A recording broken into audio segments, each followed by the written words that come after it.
Hello and welcome to the Web Console instructional video series.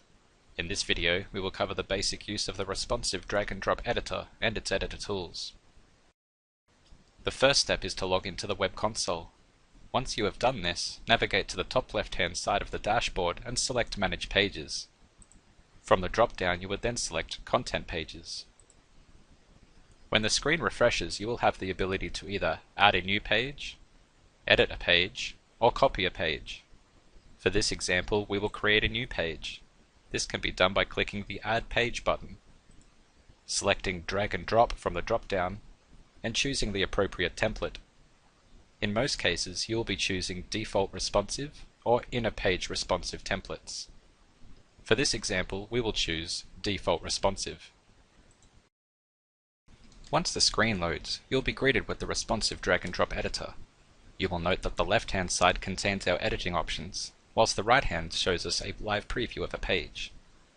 If we take a closer look at our editing options in the left-hand panel, we can see we have a lot of tools to our disposal.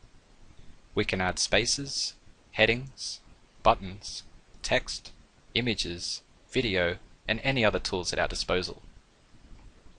Before being able to add these in, we must first add a section. You can think of sections as the container of the content to the page. This can be done by clicking the section and dragging it into the page.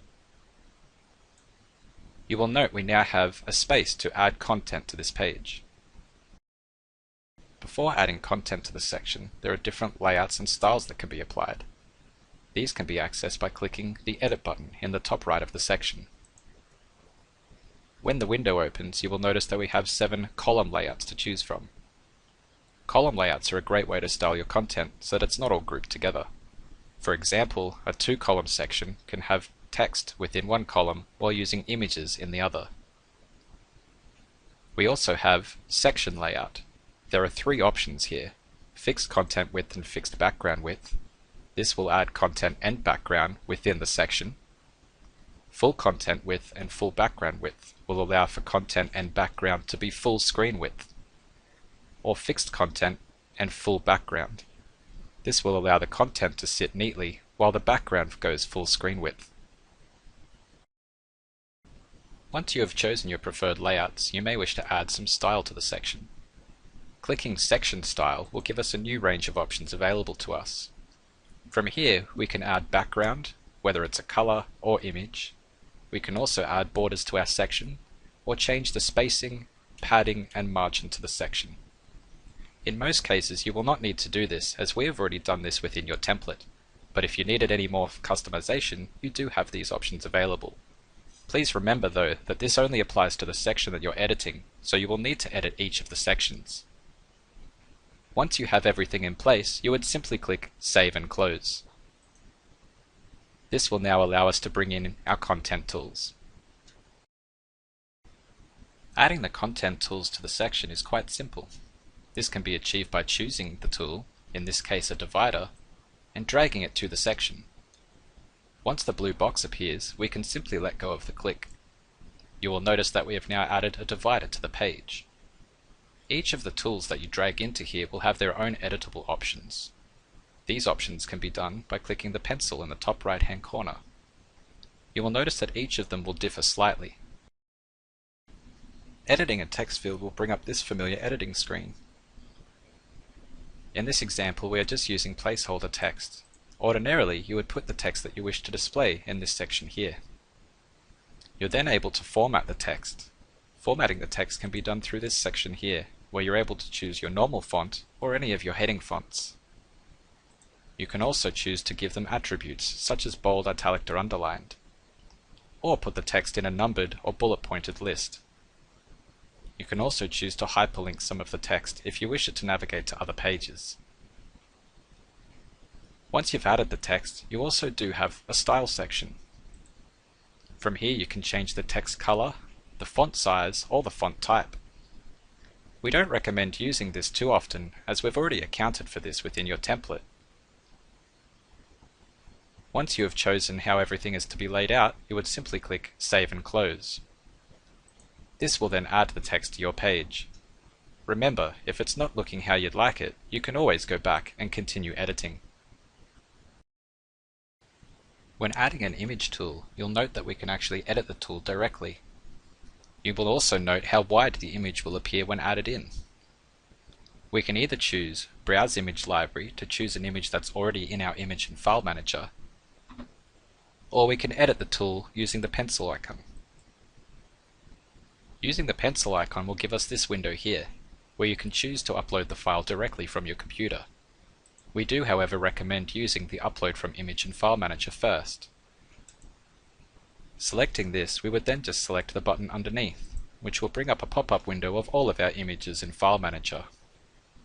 From here it's as simple as choosing the image that we wish to use and clicking it once. You will notice it's now added it to the page. From here we can add its alt text, we can add a link, and we can change the link attributes. You will notice that we've also got style. Style allows us to align the image, add borders to the image, or even add corner radiuses, which is a great way to style your buttons. You'll notice we make changes to any of these sections, it will actually edit the picture in the background. This is a great way to tell whether you like the style that you're adding to it.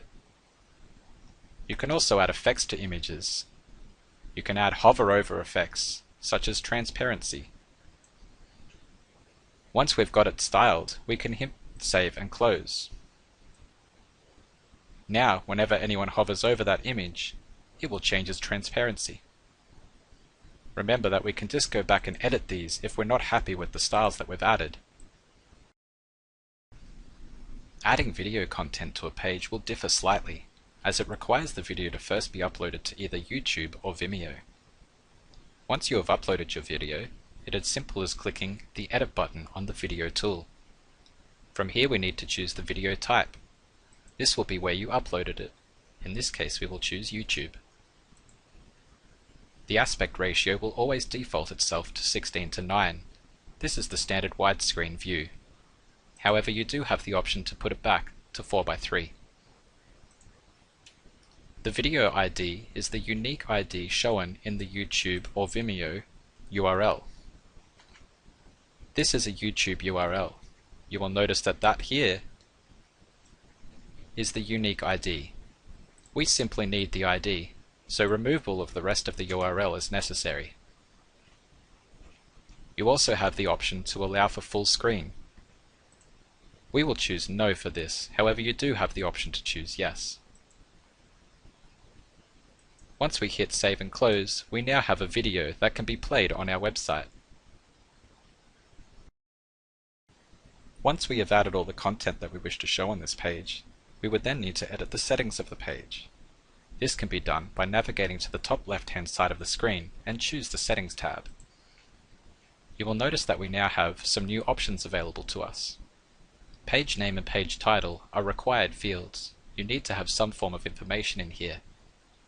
Page name is quite simply the name of the page. It's important to keep these short but to the point. For example, an About Us page would simply be named About Us. The page title is what appears within the tab of the browser that you're viewing in. It's important to keep these relevant. A brief description of the page is usually best here, and this is what will be picked up in any of your search engines. Meta description should be also a brief description of the page or business. It is good to have your business name, your services or products, and your location in here, as this is a very important part of SEO. Once you have named everything and added all the details in that you require, you would simply hit save. It is important to only hit this once. As we hit save, you will notice that there is a small icon moving around. Once that is finished, your page is saved. Now that our page has been saved, we can navigate to the very top left-hand side. Clicking on here will actually open a window of the page we have just created. From here we can go down and see the page and all of its hover over effects, buttons, text, images, and video that we have added to the page. Remember, if there's anything that you're not happy with, you can go back to the editor and make the changes necessary. Remember to always hit save. Once we have saved, reviewed, and made the alterations necessary to the pages, we can simply exit the editor.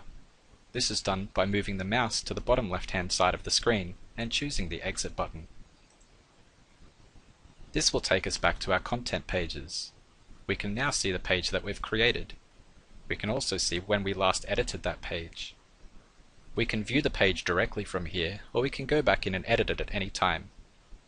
Following this process, you would be able to create as many pages as necessary on your website.